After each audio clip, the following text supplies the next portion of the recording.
Welcome to One Word Today. I'm Sophia, piloting to University of Chinese. Today's Paleolithic character is 穴.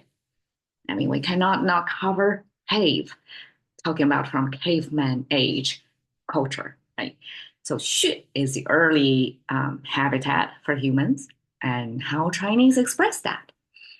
The contemporary amazingly looks similar to mid-history summarization of this character, which is a dome means a separation of internal and external environment.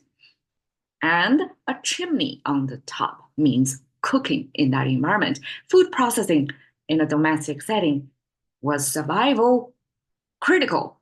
Okay, the two this curve on the top left and right corners are the air channels, symbolizing air channels. So that means for the cave to be habitable for caveman, it gotta have good ventilation. It cannot be dead air in there. The air has to have channels to go in and out. For one thing, you have to cook in there, right? And we all know what could happen if you don't have good ventilation near the cooking fire. So for safety purpose, you got to have these two conditions. You have to be able to cook in there. It's sheltering you from the external element, and we have to have good ventilation. So that's Chinese description what a cave is, and that's our early housing. Okay, it's supposedly to be free, but yeah, we can imagine there are only limited habitable caves out there. Okay, so I get the solution for ancient cave habitators are you don't reproduce if you don't have enough caves to live in, right? So the population sort of matches to the habitat. Okay, 太阳穴 is a Chinese way to say near the temple, the puncture point, the pressure point of here. So 太阳穴 is the point where it's next to a temple. Basically, 太阳穴 actually is your temple, I think. And that's Chinese way to say 太阳 actually is our grand yang. The grand yang is okay, we know yin and yang, right? From you know, the abstraction of Chinese of the world model basically is a bipolar model. We have a yin and a yang. And even if it's bipolar, the gradation between the two, the composition, right? The ratio between the two in any dimension can be infinity. So even if it's an S curve with the dots, right? Thing, visually represented that, but mathematically, it's really a kind of calculation that you can have an infinite way to position yin and yang.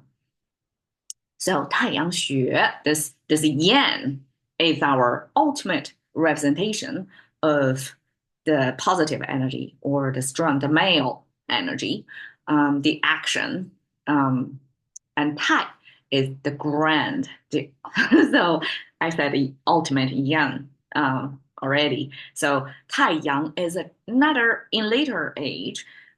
It's Chinese expression to say the sun because yeah, the sun is the ultimate energy source. That's our ultimate yang representation. But I still like to think it in the original way of this grand in terms of scale and a yin in terms of these two energy forms in and yang, right? And you push that to the extreme. And then that's the point the Chinese call your temple. So I'm like, go figure. I don't really know why this grand yan point, this 穴. Okay, we use that as a 穴. 穴 means it's cave means there are internal channels in there, right? Just like the cave for human habitat. So yes, this is the entry point to the brain because this is the skull have this gap in between that you don't. I don't know why we have through evolution have these 2 points, the soft points on your temples. The Chinese recognize that as, I guess, super important, and we use this grand yan on this temple. Okay, the reason why I have to figure out, okay, 穴居, talks about a cave living. So I guess cave living was the dominant living way because we probably in ancient times, the ancient Paleolithic age, it was not, we didn't have the tools to build a self-standing structure as a shelter yet. So 学居 was a dominant thing, and eventually it gets smaller in the proportion to human habitat format. Still today, there are cave living. I'm going to show you in the next slide. Okay, 龙潭虎穴 is a Chinese way to say lion's den. But instead of a lion, we use dragon. And because dragons live in lakes, so we use Dragon Lake and Tiger's Cave. So tiger probably is culturally because we have tigers in East Asia. So that's the deadly animal we refer to. You don't want to get into tiger's cave. So lion's den's equivalent in Chinese culture is Dragon Lake, Tiger Cave. We use both water and land animal, the ultimate top of the food chain animal, to refer to that.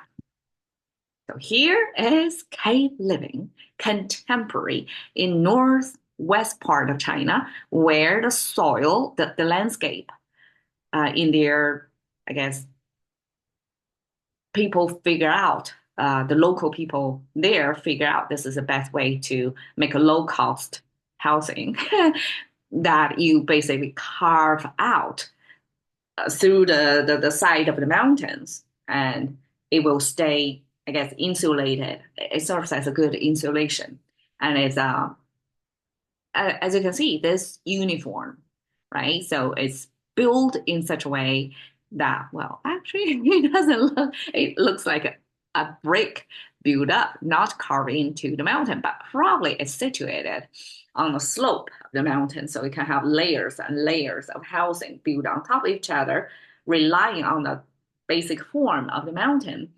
And you carve it in to stay warm in wintertime, and probably they have a ventilation so that in summer, because it's in the mountain, so basically it's underground, even if it's above ground. I mean, what a nice paradox that is. It's above ground, underground situation that you stay either warm or cool regardless of the seasons. So that was the living solution in northwest part of China.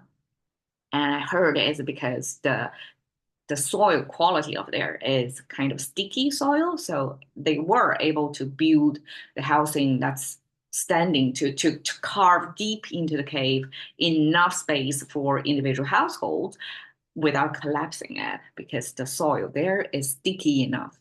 So there you go, cave. Thank you for your time. See you another day.